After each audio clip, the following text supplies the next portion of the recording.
sa mundong ito, laking tuwa ng magulang mo, at ang kamay nila ang iyong ilaw.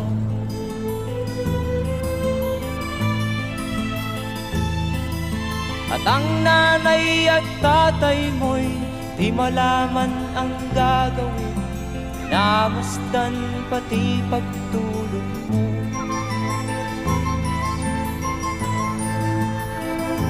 At sa gabi nagpupuyat ang iyong nanay sa pagtimpla ng gatas mo.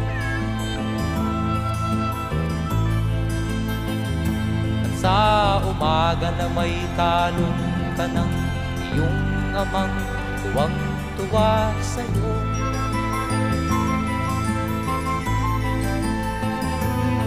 Ngayon nga ay malaki ka na, nais mo'y maging malaya, di man sila payag, walang magagawa.